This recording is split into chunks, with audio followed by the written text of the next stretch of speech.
Hi అండి, welcome to Sindhu ముచ్చట్లు. ఈరోజు మన రెసిపీ వచ్చేసి నవరాత్రిలో డే 7 అమ్మవారికి నైవేద్యంగా పెట్టే కదంబం రెసిపీ అండి. ఇది ఈజీగా సింపుల్గా ఎలా చేసుకోవాలో ఈరోజు మీకు ఈ వీడియోలో చూపించబోతున్నానండి.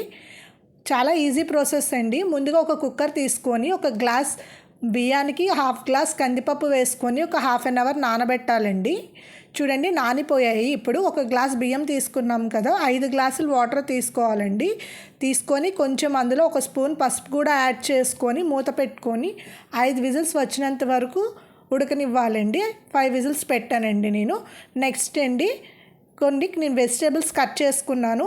కదంబం రెసిపీకి ఏ వెజిటేబుల్ అయినా పర్వాలేదండి, మీ దగ్గర ఏవి అవైలబుల్గా ఉంటే అవి వాడచ్చు. నేనైతే క్యారెట్, ఒక బెండకాయ తీసుకున్నానండి, హాఫ్ అరటికాయ ముక్క తీసుకున్నాను, 4 వంకాయలు తీసుకున్నాను, ఒక పొటాటో తీసుకున్నానండి, 1 ములంకాయలు తీసుకున్నానండి. మీకు ఇంకా ఎక్స్ట్రా కావాలంటే వేసుకోవచ్చు ఏదైనా. టమాటోస్, పచ్చిమిర్చి తీసుకున్నానండి. మీ దగ్గర గుమ్మడికాయ అవైలబుల్గా ఉంటే గుమ్మడికాయ కూడా తీసుకోవచ్చండి. ఇప్పుడు మన కుకింగ్ ప్రాసెస్కి వెళ్ళిపోదాం. చూడండి, ఆ గిన్నెలో వాటర్ వేసుకున్నాను.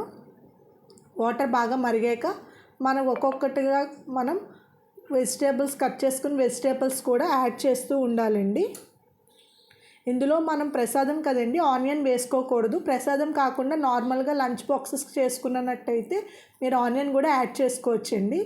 ఇందులోనే నేను ఇప్పుడే సాల్ట్ వేసేస్తున్నాను, ఎందుకంటే వెజిటేబుల్స్ బాయిల్ అవ్వడానికి తక్కువ టైం తీసుకుంటుంది కనుక.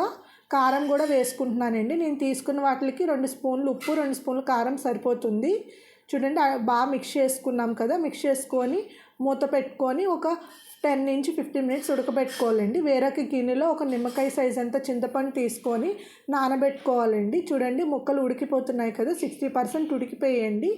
ఈ టైంలోనే మనం చింతపండు గుజ్జు కూడా అందులో యాడ్ చేసుకోవాలండి. ముందుగా యాడ్ చేసుకుంటే ముక్కలు ఉడకవండి, సో అందుకనే నేను లాస్ట్లో యాడ్ చేసుకున్నాను. మీరు ముందుగా కూడా యాడ్ చేసుకోవచ్చు, ప్రాబ్లం ఏమి లేదండి. ఇందులోనే నేను 1.5 స్పూన్ సాంబార్ పౌడర్ కూడా వేసుకున్నానండి. ఇది ఇన్స్టెంట్ సాంబార్ పొడి, మార్కెట్స్లో అవైలబుల్గా ఉంటుంది. వేసుకొని బాగా కలుపుకున్నానండి. కలుపుకొని చూడండి, ఇప్పుడు స్టవ్ ఆఫ్ చేసుకున్నాను. ముందుగా మనం ఉడకబెట్టి పెట్టుకున్నాం కదండి రైస్ని, పప్పుని, దాన్ని మూత ఓపెన్ చేసి మనకి స్పూన్ హెల్ప్తోని స్మాష్ చేసుకోవాలండి.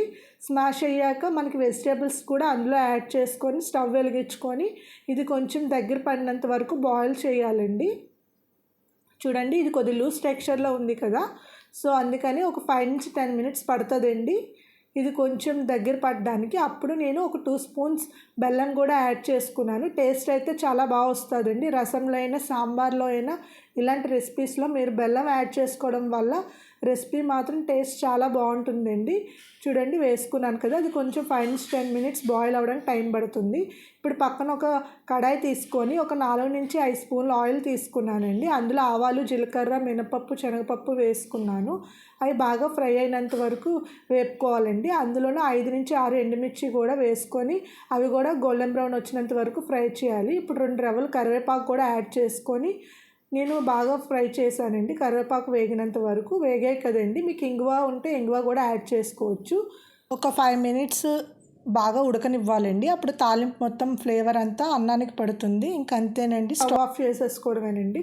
ఇది చాలా ఈజీ అండ్ సింపుల్ రెసిపీ అండి. బ్రేక్ఫాస్ట్లోకైనా లంచ్ బాక్సెస్లోకైనా మీరు ట్రై చేస్తే చాలా ఈజీగా చేసుకోవచ్చు అండి.